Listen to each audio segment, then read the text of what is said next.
வணக்கம். இலங்கை செய்திகளுடன் நான் நிரோஷன். விரிவான செய்திகளுக்கு முன் தலைப்புச் செய்திகள். ஜனாதிபதியின் பொது மன்னிப்பு விடயத்தில் நீதியமைச்சின் செயலாளரும் இலங்கையின் ஜனாதிபதி செயலக செயலாளரும் விசாரணைக்கு உட்படுத்தப்பட வேண்டும் என்று இந்திக்கு அனுரத்து வலியுறுத்தல்.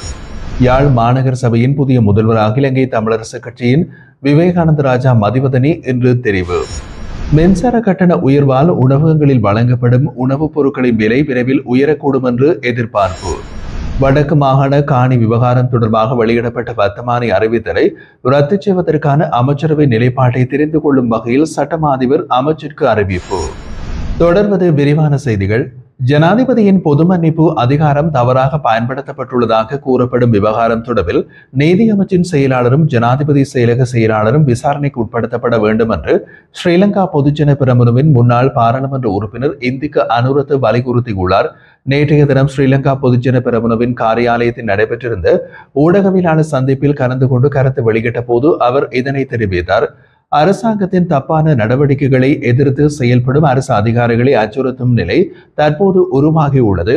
உயர் பதவியில் உள்ள அரசு அதிகாரிகள் கைது செய்யப்பட்டு விசாரணைகளுக்கு உட்படுத்தப்படுவதால் அரசு சேவையில் அச்சமூட்டப்படும் சூழல் நிலவுகிறது என்றும் அவர் குறிப்பிட்டிருந்தார். அரசாங்கத்தின் பலவீனமான நிர்வாகம் காரணமாக முழுமையான அரசமைப்பை போது தடுமாறும் நிலைக்கு தள்ளப்பட்டுள்ளதாகவும் அவர் சுட்டிக்காட்டினார். பொது மன்னிப்பு உரிமையினை முறைகேடாக பயன்படுத்தியமை தொடர்பாக சிறைச்சாலை ஆணையாளர் நாயகம் கைது செய்யப்பட்டிருப்பதை தாங்கள் காண்கின்றோம். ஆனால் இந்த முடிவுகளுக்கு பொறுப்பான ஜனாதிபதி அல்லது அரசாங்கத்தின் முக்கிய அதிகாரிகளால் எந்தவிதமான பொறுப்பும் ஏற்கப்படவில்லை எனவும் அவர் குற்றம் சாட்டியுள்ளார். பொது மன்னிப்பு வழங்கிய ஜனாதிபதியின் செயல்முறை தொடர்பான சிக்கல்கள் முறையாக ஆய்வு செய்யப்படுவதற்கு பதிலாக குற்றச்சாட்டு முழுமையாக சிறைச்சாலை தலைமையகத்தின் மீது சுமத்தப்பட்டு வருகின்றது. நீதியமைச்சு மற்றும் ஜனாதிபதி செயலகம் சார்பாக எந்த விசாரணைகளும் மேற்கொள்ளப்படுவதில்லை என்றும் இந்திக்கு அனுரத்து சுட்டிக்காட்டினார். ஐக்கிய மக்கள் சக்தி, ஐக்கிய தேசிய கட்சி, சுதந்திர கட்சி மற்றும் ஸ்ரீலங்கா பொதுஜன பெரமுன ஆகியவை இணைந்து உருவாக்கிய எதிர்க்கட்சி கூட்டணி சில உள்ளூராட்சி மன்றங்களை கட்டுப்பாட்டில் பெற பொதுவான அணுகுமுறையை உருவாக்கியுள்ளதாக தெரிவித்துள்ளது. இந்த முடிவை கூட்டு எதிர்க்கட்சி நேற்று ஊடகங்களுக்கு அறிவித்திருந்தது. ஒத்துழைப்பின் அடிப்படையில் உள்ளூராட்சி நிர்வாகத்திற்கான திட்டங்களும் எதிர்க்கட்சி கூட்டணியின் திட்ட வரைபடத்தில் இடம்பெற்றுள்ளன. இந்த செய்தியாளர் சந்திப்பு நேற்று கொழும்பில் நடைபெற்றிருந்தது. இதில் ஐக்கிய மக்கள் சக்தியின் திஸ்ஸ அத்தநாயக்க, ஐக்கிய தேசிய கட்சியின் தலதா அத்துக்குருள, இலங்கை சுதந்திர கட்சியின் லசந்த அழகியவண்ண மற்றும் பொதுஜன பெரமுனவின் பொதுச் செயலாளர் சாகர காரியவசம் ஆகியோர் கலந்து கொண்டிருந்தார்கள்.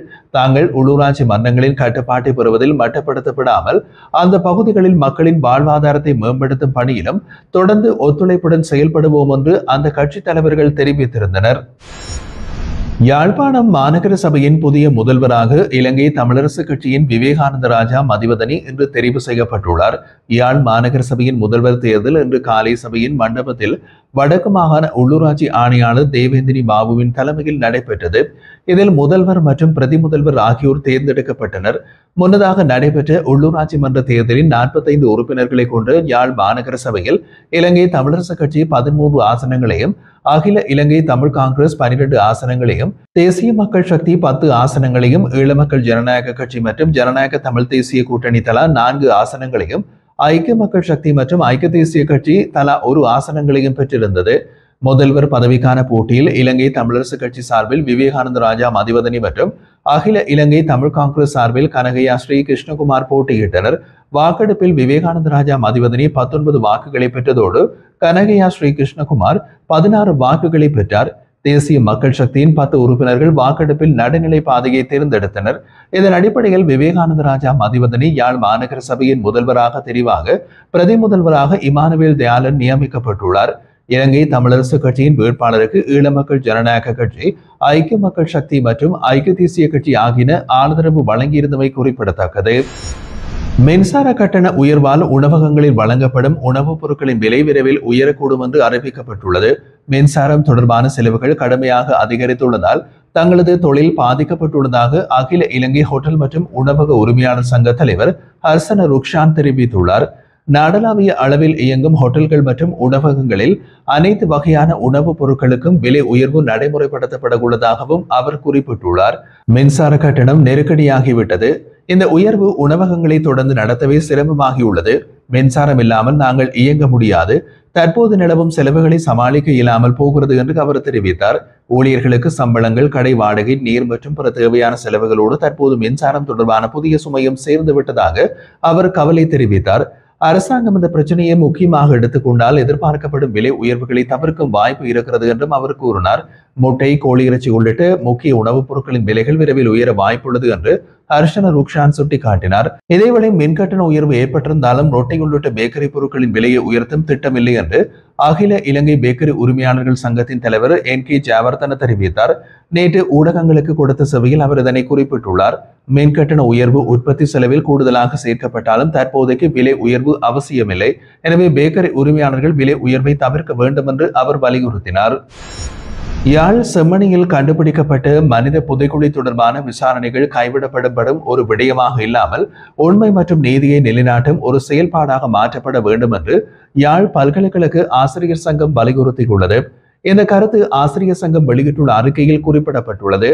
அதில் மேலும் தெரிவிக்கப்பட்டுள்ளதாவது: இலங்கை ராணுவத்தின் கட்டுப்பாட்டில் யாழ்ப்பாணம் இருந்த காலப்பகுதியில் காணாமல் ஆக்கப்பட்ட பலரும் அவர்களுக்கு என்ன நேர்ந்தது என்ற கேள்விகளுக்கு இன்று வரை பதிலே இல்லாத அவல நிலைமை தொடர்ந்து வருகின்றது. இறுதிப் போரின் பின்னணியிலும் இதேபோல் மர்மமான முறையில் பலர் மாயமாகி இருந்தனர். அவர்களது குடும்பங்கள் தொடர்ந்தும் நீதி கேட்டு போராடி வருகின்றார்கள். போருக்கு பிந்தைய காலத்தில் யாரேனும் எவ்வளவு அதிகாரத்துடன் இருந்தாலும் இயற்கை நீதிக்கு முரணான நிகழ்வுகளை மறைக்க முடியவில்லை. அவை ஒருவிதமாக வெளிக்கொணரப்பட்டு கொண்டே இருக்கின்றன. செம்மணி புதைகுழி தொடர்பான விவகாரமும் தற்போது நீதித்துறையின் கட்டுப்பாட்டில் முன்னிலையில் கொண்டு செல்லப்படுகின்றது. இந்த நடவடிக்கைகள் மேலும் வலுப்பெற வேண்டும். புதைகுழிகள் தொடர்பான தகவல்கள் முழுமையாக வெளிவர வேண்டும் என்பது மிகவும் அவசியமானதாகும். எந்த ஒரு காரணத்திற்காகவும் புதைகுழி அகழ்வு பணிகள் இடைநிறுத்தப்படக்கூடாது. அகழ்வுகளுக்கு தேவையான நிதி நேரத்தில் வழங்கப்பட வேண்டும். அகழ்வு பகுதிகளுக்கு உரிய பாதுகாப்பு வழங்கப்பட வேண்டும். மேலும் இந்த பணிகளில் ஈடுபடும் நிபுணர்கள் மீது எந்தவிதமான அழுத்தங்களும் பிரயோகிக்கப்படக்கூடாது என்று எமது சங்கம் வலியுறுத்துகின்றது. இந்த பிரச்சனையை சரியான அணுகுமுறையுடன் கையாண்டாலேயே இலங்கையின் உண்மை முன்னேற்ற சாத்தியமாகும்.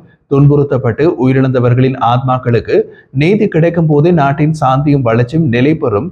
மாறாக இந்த விவகாரங்கள் மூடி மறைக்கப்படும் பட்சத்தில் அதன் விளைவுகள் நாட்டின் எதிர்காலத்திற்கு பேராபத்தை ஏற்படுத்தக்கூடும் என்றும் குறிப்பிடப்பட்டுள்ளது. சர்வதேச சிவில் விமான போக்குவரத்து அமைப்பு வகுத்துள்ள வழிகாட்டுதலின்படி எப்போதும் விமான பாதுகாப்பின் மிக உயர்ந்த தரத்தை பராமரிப்பதாக இலங்கை தெரிவிக்கின்றது. சிவில் விமான போக்குவரத்து ஆணையத்தின் இயக்குநர் சாகர கொட்டகதனிய இதனை தெரிவித்துள்ளார். உலகின் வேறு இடங்களில் விமான விபத்துக்கள் ஏற்பட்டாலும் விமான தகுதி தராதரங்களை பராமரிப்பது தொடர்ச்சியான நடைமுறையாகும். இந்த நிலையில் இலங்கை விமானத்துறையில் போக்குவரத்து துறையில் பாதுகாப்பு தரத்தை தொடர்ந்து பராமரித்து வருவதாக கொட்டகதனிய கூறியுள்ளார்.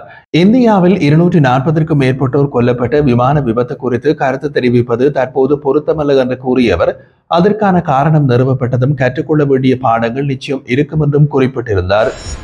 வடக்கு மாகாணத்துடன் தொடர்புடைய காணி விவகாரம் தொடர்பாக வெளியிடப்பட்ட 2430 இலக்க வர்த்தமானி அறிவித்தலை ரத்து செய்வதற்கான அமைச்சரவை நிலைப்பாட்டினை தெரிந்து கொள்ளும் வகையில் சட்டமா அதிபர் கமத்தொழில், கால்நடை வளங்கள், காணி மற்றும் நீர்ப்பாசன அமைச்சருக்கு அறிவித்துள்ளார். கடந்த மார்ச் 28 வெளியான அந்த அறிவிப்பில் 5940 ஏக்கர் காணிகள் 3 மாதங்களுக்குள் உரிமை கோரப்படாவிட்டால் அவை அரசு சொத்துக்களாக மாற்றப்படும் என்று தெரிவிக்கப்பட்டிருந்தது. இந்த அறிவிப்பு வடக்கு மக்களிடையே கடும் எதிர்ப்பை ஏற்படுத்தியது. இதனைத் தொடர்ந்து அந்த வர்த்தமானி அறிவித்தலை ரத்து செய்யும் முடிவு அமைச்சரவையால் எடுக்கப்பட்டிருந்தாலும் இதுவரை அதிகாரப்பூர்வமாக அதற்கான அறிவிப்புகள் வெளியிடப்படவில்லை. இந்த நிலைமையில் தமிழ் தேசிய மக்கள் முன்னணியின் தலைவர் கஜேந்திரகுமார் பொன்னம்பலம் நீதி அமைச்சர் மற்றும் பிரதமர் அலுவலகத்திடம் விளக்கம் கோரி நடவடிக்கை எடுத்திருந்தார். அதன் பேரில் காணி அமைச்சின் செயலாளர் DP விக்ரமசிங்கே கடந்த மே 26 சட்டமா அதிபரிடம் ஆலோசனை கோரி கடிதம் அனுப்பியிருந்தார். இந்த கடிதத்திற்கு பதிலளித்த சட்டமா அதிபர் அமைச்சரவை உறுப்பினர்களின் கருத்துக்களை பெறுவது அவசியம் என்று பரிந்துரை செய்துள்ளதாக பிரதமர் அலுவலக உதவி செயலாளர் மெஹரி தென்னகோன் தெரிவித்தார். இதேவேளை இந்த விவகாரம் குறித்து அமைச்சரவையில் முன்பு வாக்குறுதி அளித்த அமைச்சர் லால்காந்த் சமீபத்திய நாடாளுமன்ற அமர்வில் இது பற்றி எந்த ஒரு அறிவிப்பையும் வெளியிடவில்லை என்பதும் குறிப்பிடத்தக்கது.